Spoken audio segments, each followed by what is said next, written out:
So we just got done speaking with Nate Staskiewicz from the Army Marksmanship Unit. I have to congratulate him on his win at Gen 3 gun.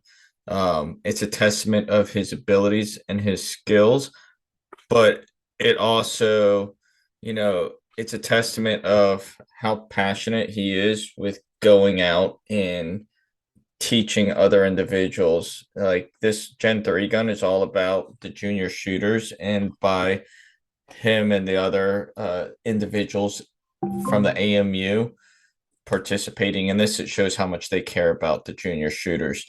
Another thing I wanted to highlight that I noticed is he's extremely articulate with how he can explain technical skills and how they train. So it was a really fun conversation, and I really enjoyed it. Yeah, enjoyable for me as well. I think Nate's name is something we're going to keep hearing for the foreseeable future.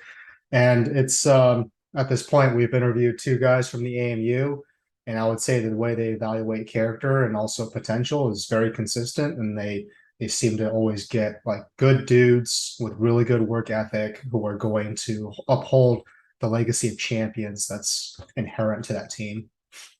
So we really hope you enjoy this episode. Let us know what you think. We have a Facebook and an Instagram account now. So if you want to reach out to us personally and ask us any questions, or if there's anybody specific you would like to have us try and get on, let us know and we'll see what we could do. If you have any questions for us specifically, whether it's Marine Corps related or competitive shooting related, let us know and we'll get your questions answered. Anyways, thank you and enjoy this Give me a nod episode. when you're ready. Shooters ready. Stand by.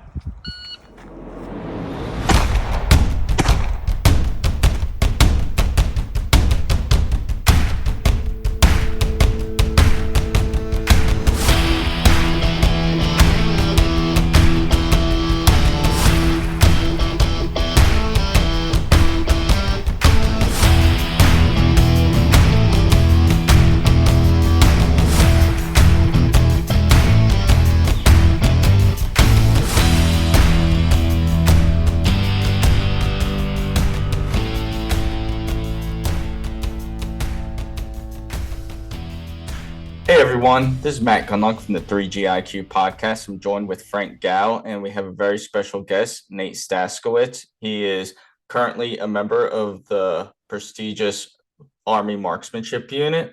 He is currently on their action shooting team. He is probably one of the nicest dudes you can ever meet, and much like myself and Chris Scott have said in the past, you want to hate these guys, but they're just the nicest guys in the world. And they legitimately are just really good people. So Nate, since I have you on here, can you kind of tell us about yourself?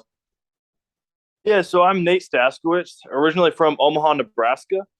I joined the Army in August of 2017 to join the Army Marksmanship Unit. So I've been shooting in middle school and high school. I shot trap, steel challenge, USPSA, and then kind of settled on three gun as my favorite action shooting sport to compete in. And that was around 2012 when I started the action sports, if you consider like steel challenge an action sport. But that's about when it all started for me. So you've been doing this game for a very long time. Um, who were some of the major influencers in your life, and when did you really start noticing improvement in your game? And how did you get your start? Like, who really pushed you to get into the shooting sports?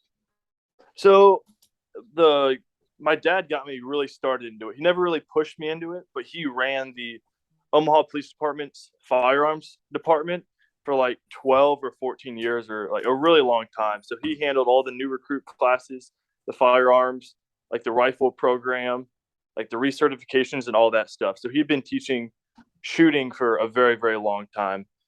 So I showed interest in it, and we went to the range a few times, and I was hooked. I wanted to go every single weekend possible. Coincidentally, the sheriff's department in neighboring county, Jacob Betzworth, is a sheriff's there. Okay. He shot three gun. So they kind of linked up. I don't know where they met. I'm assuming at work somewhere. And they kind of got to talking. And my dad let Jacob know I was kind of interested in joining or competing in the action shooting sports, which Jacob already competed in. So we got together. He helped me out with some equipment, let me borrow a shotgun, I think a belt and some other equipment from him. And then we started going from there. We were training all the time, once every week, once every couple of weeks. And I really got the hook. And he was showing me how to dry fire, how to load the shotgun, how to stage plan, all that sort of stuff. And then right after that, Lance Dingler, who was on the Pro Series at the time, Three Gun Nation, he moved to Omaha and for work. And him and Jacob were already friends. And Jacob was getting promoted and had a couple kids, so he started shooting a little bit less. So then I started linking up with Lance. And again, every single weekend we were either traveling the country shooting a competition or back in Omaha, practicing, training, and stuff like that.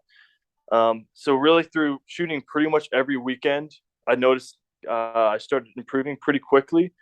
And then in 2015, I believe, I made the Three Gun Nation Pro Series. So it took about 3 years of training pretty much every single weekend to make that Pro Series. Wow. Man, I used to watch that stuff all the time. So I know with the Pro Series and even the junior shooters, you guys had a lot of tough competition. Ty Starling, I don't know if you remember him. 100%. Really good young man, like just, outstanding individual. And like to see somebody that young, like, from where I lived, to see somebody that young, it's pretty incredible, like how fast you guys grow within the sport. Yeah, unfortunately, I missed it. So when I grew up watching Three Gun Nation, it was all like the big base style stages, and they'd have like 45 of the top three gunners in the country. They all show up and shoot those stages. I think in 2015 they transitioned it. I don't know if you remember, it's more like a shoot off style thing. So they'd have like 6 or 8 people show up, and it wasn't head to head, but it was kind of like a shoot off style stage, and that's where like the Death Star and all that sort of stuff came from. So unfortunately, I missed like the Three Gun Nation I grew up on, but the new one was kind of cool. It was at night under the lights. They would put like baby powder on the target, so when you shoot them, it kind of like puff everywhere. Death Star, which was brutal. Like that was either hero or zero. Like if that thing got crazy at all, you're screwed. You traveled all the way across the country and you lost on this one stage because the Death Star got away from you a little bit. So, but no, it was a really cool experience. Getting to shoot with the best shooters in the world, really. So it was awesome. I have to ask, being under the lights and being in Three Gun Nation, doing the shoot off, what was that pressure like, and how did you manage it? So really, I just try to tune it all out and not like think about it at all. I know that's probably what everyone says, but for me, how I would do it is just think about like every little thing that I have to do. So I know like I want to normally would start like on rifle. So I want to move in, get a perfect grab on that rifle, get my feet set in a comfortable position right under me. And then I really want to hit that first plate on that plate rack. So I don't care about anything except hitting that first plate. Because for me, I just found if I would start the plate rack off and like miss the first plate, it just wouldn't go very well from there. So I want to really make that sight settle and have the patience on that first shot, and then let the gun kind of ride from there and ride the recoil into the next plates. So I'd focus, and that's just one example. So I'd pick like little things I want to focus on at every gun, rifle, pistol, and shotgun, and then kind of go from there. And when I'm like on deck in the hole, I'll just be constantly rehearsing those little specific things that I need to do correctly in order to have a successful run. So I take my mind off of all the people watching, all the cameras, and I'd really put all that brain power into the very specific skills that I had to accomplish for that stage. You kind of mentioned something. You said that if you miss one plate, things would kind of go off the rails.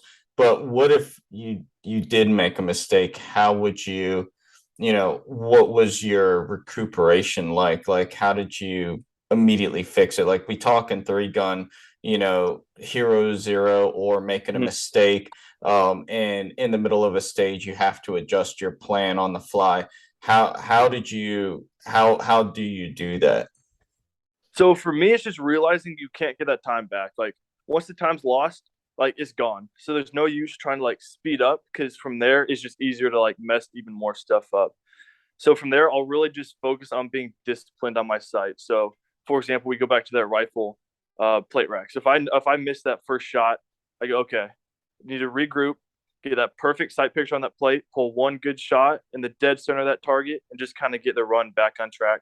Rather than what I see a lot and I've been guilty of in the past, is start speeding up and you start spraying rounds at the plate rack or whatever target, and it never goes well. So for me, it's just getting back and having discipline and making sure I'm seeing that sight exactly where it needs to be and pulling good shots, not speeding up, trying to gain time because you really can't get back any time once you've lost it. Just kind of recovering as best as possible and making the best out of a suboptimal performance. I appreciate that. I know we kind of threw a couple extra questions at you, but it kind No, of that's all right. the opportunity present itself, and like I just find that really interesting. Yeah, absolutely. Yes, it's definitely like a skill I'm still working on because it's super easy to get to a shoot off and get a little juiced up, get a little nervous, and try to speed up and or during stages if it starts going bad. But it's still something I'm working on, and I definitely got a little bit better at through unfortunately some bad mistakes during matches. So, but no, it's still something we're all working on. Yeah, that's good. That's what you do. You learn from your mistakes, right? So you first time at the Three Gun Nation Pro Series was 2015, and then you joined the AMU in 2017. What was your first contact with the AMU, and did they reach out to you, or did you reach out to them? Yeah, so really my first contact was I don't know if you remember Matt the War Sport 3-gun match in like 2016 maybe, and it was adult male, and then they would either shoot with a female or a junior. Mm-hmm. So that year I reached out to Joel Turner, and we shot together that match and ended up winning. And then from there on, I would just try to squad with them at matches. So if we were shooting nationals or Blue Ridge or Rocky Mountain, any of those matches, I just try to squad with them and sort of get to know them. And then, but I was on like a sophomore in high school, maybe. So I was still pretty young. I wasn't near the age to join the Army. Fast forward 2016, I went to the AMU junior camp. And at the end of the first day, Mr. Buss, who's our chief of competitions at the AMU right now, back then was Sergeant First Class Buss. He was the team chief of the action shooting team and kind of asked me, hey, will you stay after? We want to talk to you after the first day. So I did that, and they asked me if I wanted to try out. And of course, I said yes. So we did, throughout the next couple of days, we did some PT, some physical training, a board where you pretty much sit down and they ask you a bunch of questions, kind of get to know you. And then at the end of the camp, we shot a competition against all the other kids, and I think even most of the teammates, most AMU shooters, shot it as well, just to kind of gauge like where I was sitting, like shooting wise. So that was really my tryout right there. It was during the 2016 AMU junior camp is when I did mine. Yeah. How long was that entire experience, that entire junior camp? I want to say 3 days, 2 or 3 days, maybe. It's a lot of stuff in 3 days. Yeah, that must have been a blur, man. So out of everyone, I guess I'll back up a second. For someone who doesn't know, how do you get into that junior camp to begin with? So it was just open enrollment. So we don't run it anymore, but essentially, so the AMU falls under recruiting command. So we're always trying to get in front of Army or military aged people, trying to recruit them into the Army. So the premise was that we'd have all these junior shooters, invite them out to the AMU, show them kind of an Army experience, get to know them a little bit, help them with their shooting, and then send them back with a positive experience with Army personnel. So anyone could show up, from the very beginner person to the most advanced junior. It didn't really matter. They would tailor the training based on like the people that showed up, like what group you're in. Very cool. You said that they asked you to stick around. How many out of that population of junior shooters would you estimate were actually asked to stick around? So there were 2 of us that were asked to stick around. Out of maybe 20. I can't remember. 15 to 20. I can't remember exactly. Okay. And then I'm just really interested in the process. I interviewed at JSOC back in 2021. And that was the entire thing. Like I came in, did a psych evaluation, they did a panel interview. How crucial was performance during that match? So I don't really know because I was like a candidate at the time and we haven't run it since. But I assume it was pretty important because it doesn't really matter what you've done in the past. If like you can't perform today, then it doesn't really matter. So I think they really wanted to see that I was still improving and still at the level that they needed me to be at in order to join the AMU. Okay. And last question, I swear. What was the composition of the panel that interviewed you? So it was everyone on the action shooting team. So we were a lot smaller at the time. I think it was 5 or 6 people, including Mr. Bust.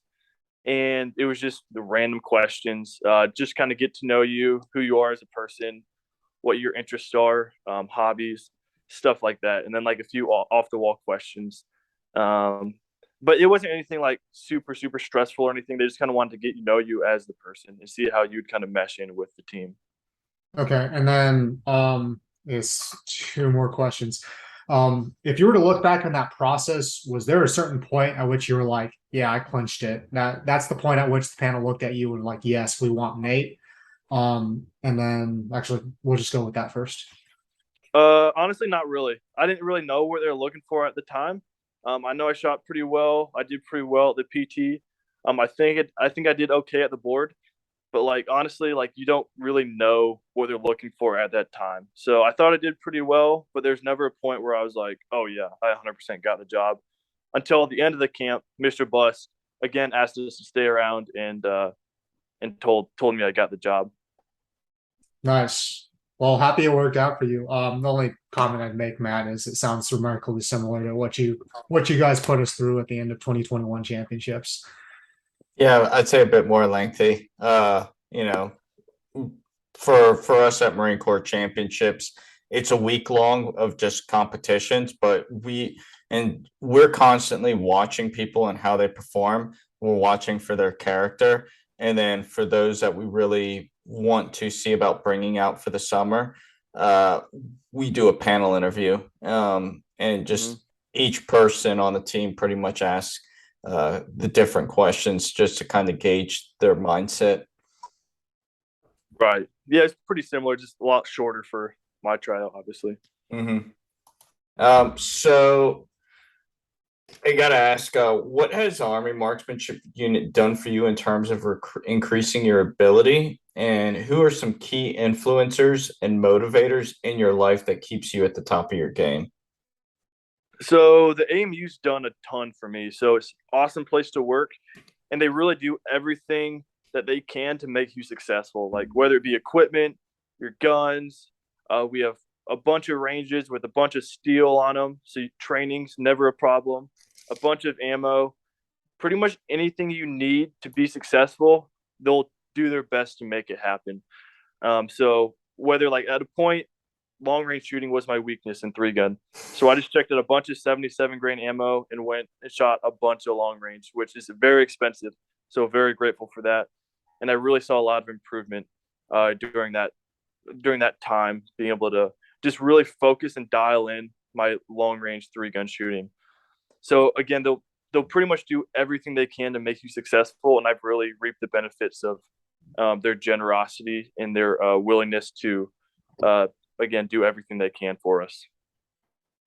No, that's awesome. I like how you guys have your setup. Like you guys can check your guns out of the armory during the week, and then you can keep them down at the range house and in your safes there. That way, it's a matter of show up to work, grab your guns, and then get to work. Rather than you guys are clear on the other side of base from where your armory is.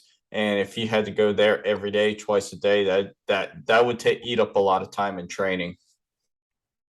It would, yes, yep. So it's perfect that we don't have to waste. It'd probably be about an hour a day if we really had to drive across post, check in the guns, and then reverse in the morning, drive across post, grab your guns, and then drive back to work. So it's really maximizes our efficiency as much as possible. It's always good to hear when people are doing things the common sense way.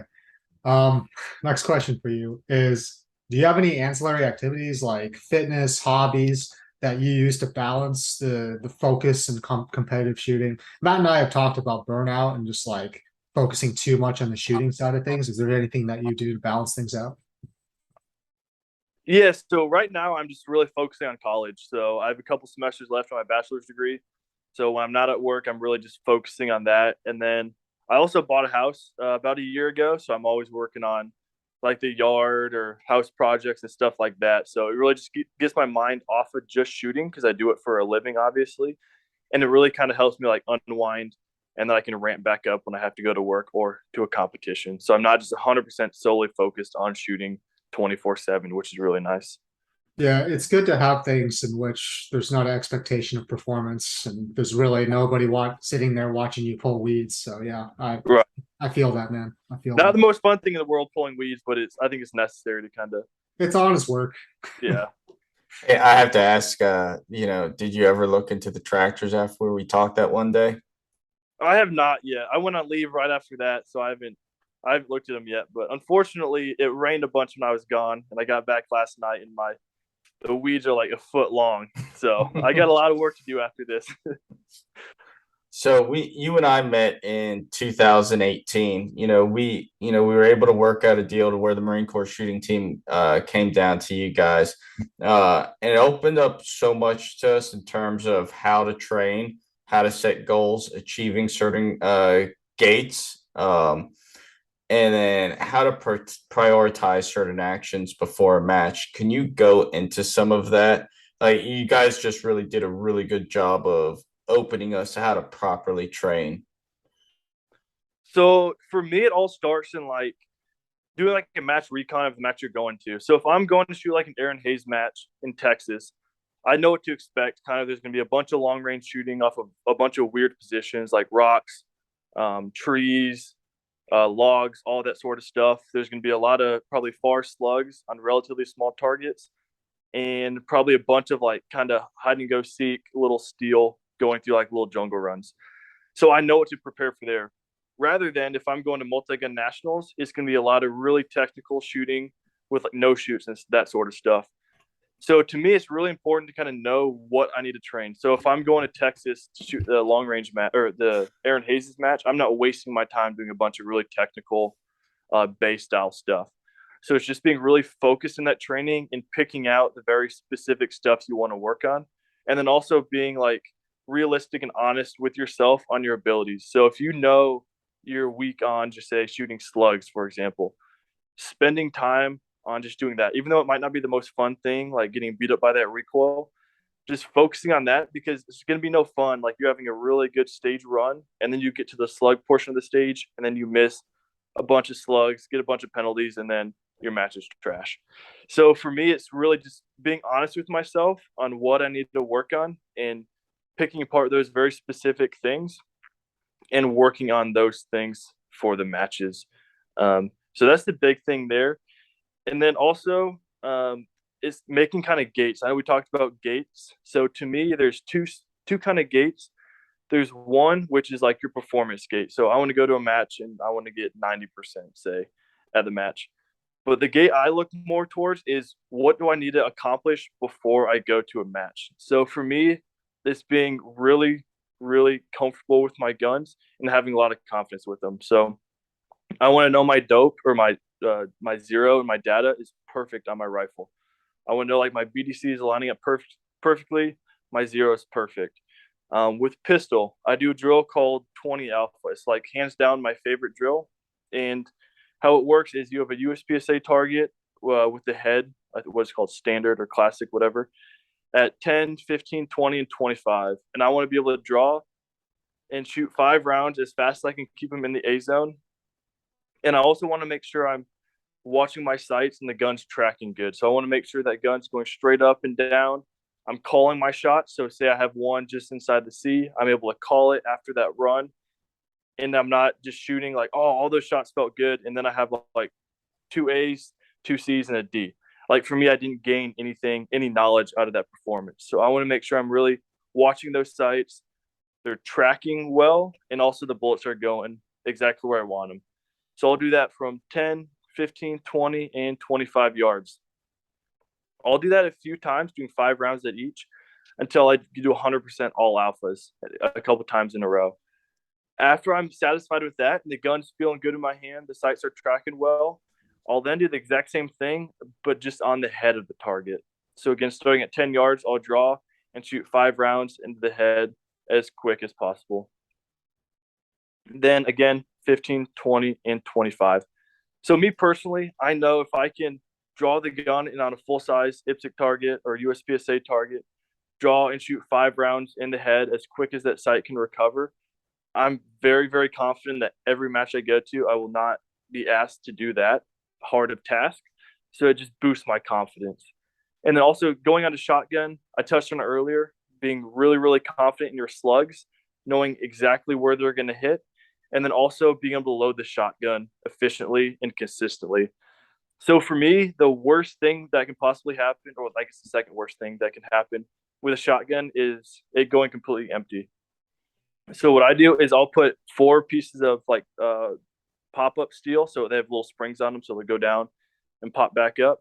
And I'll have 4 rounds loaded in the shotgun. I'll shoot 4, and then the bolt's gonna lock back, and then I'll do my bolt lock reload and keep shooting 4, and I'll do that for probably 12 or 16 or 20 rounds or so.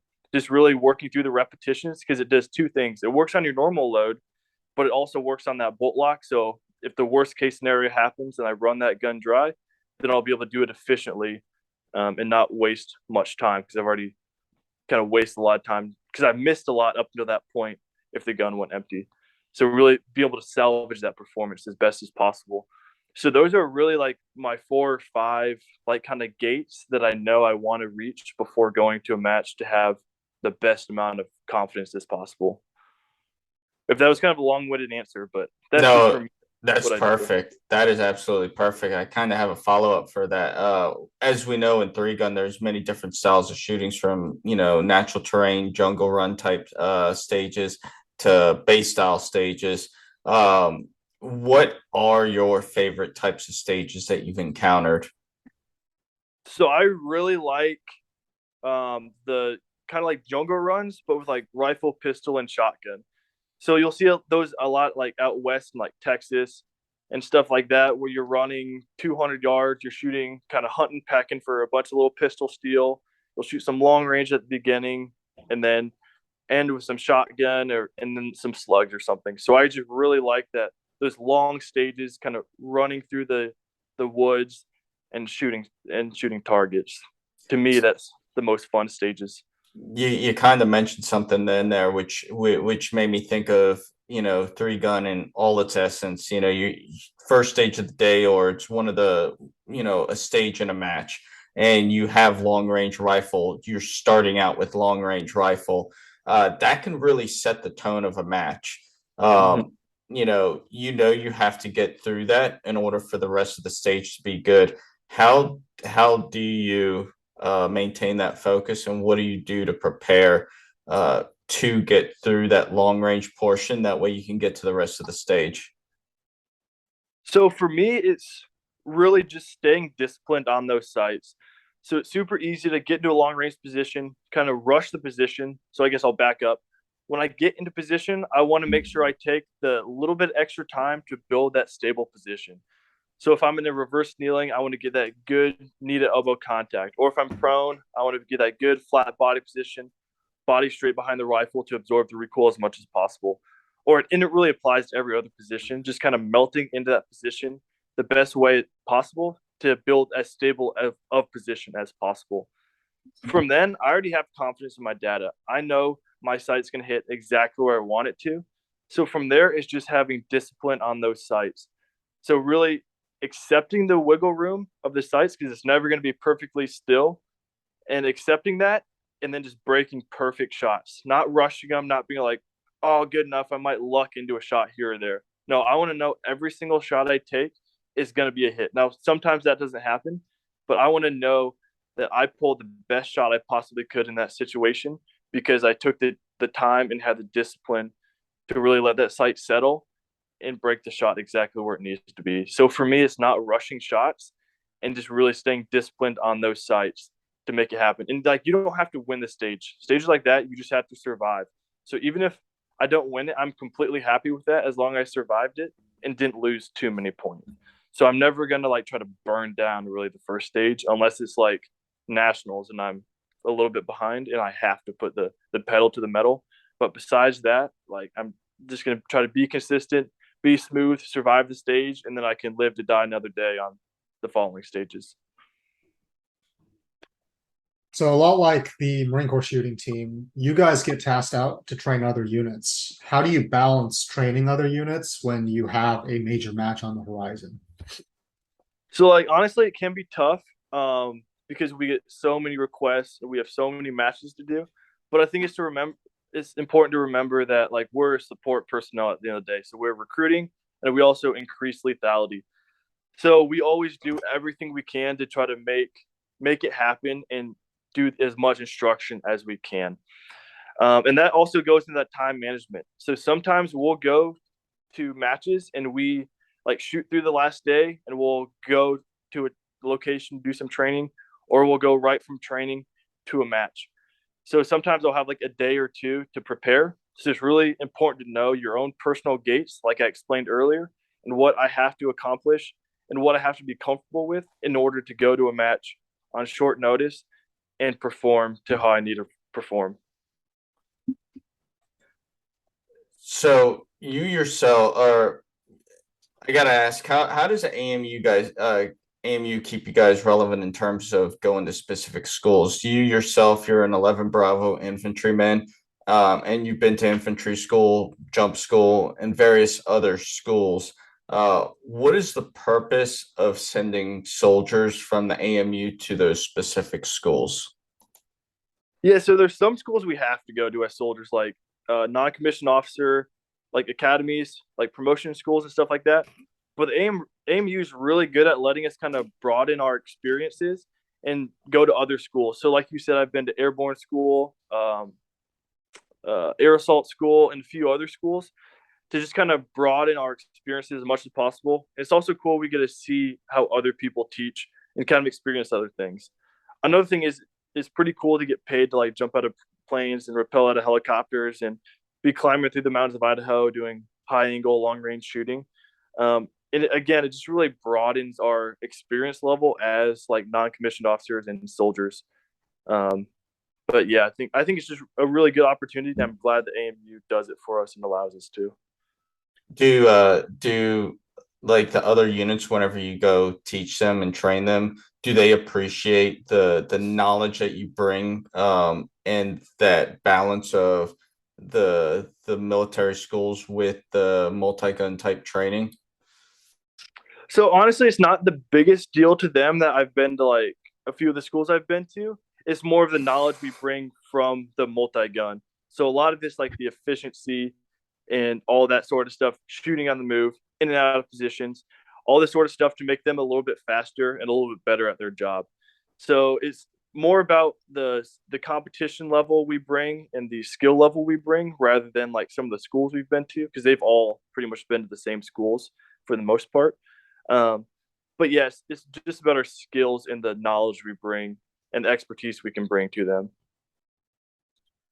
What are some civilian schools that you've been to? A lot of shooters out there do training. JJ Rakaza, Ben Stager. Have you attended any of those, and what did you think of them? So I haven't been to any of like the big name like action shooter schools or anything like that. I did go to Hat Creek training, which the Army was fortunate enough to pay for. It was the high angle long range shooting up in Riggins, Idaho that Brian Morgan puts on. And that was just a really, really good experience that also applied to 3-gun because we were shooting bolt guns, long range, but it also applies to 3-gun building positions, super awkward position shooting, again, high angle, and also like shooting down mountains and stuff like that. So it really broadened my knowledge and experience to long range that I can apply to the 3-gun world and to also some of the teaching that we do outside of 3-gun. Okay, very cool. Are there any schools that you like, given the choice, if there's one school that you want to go to right now, is there something on the list that you would prefer? I think it'd be cool to like go to JJ Rakaza's class. I've heard really good things about that one. But not really at this point, but that's like the one that if I can make time in the schedule, I'd like to go attend. Yeah, for sure. Two members of the pistol action team on the Marine Corps side just attended one of his classes, and they had Mhm. nothing but good things to say. I've attended his class too. It's very good.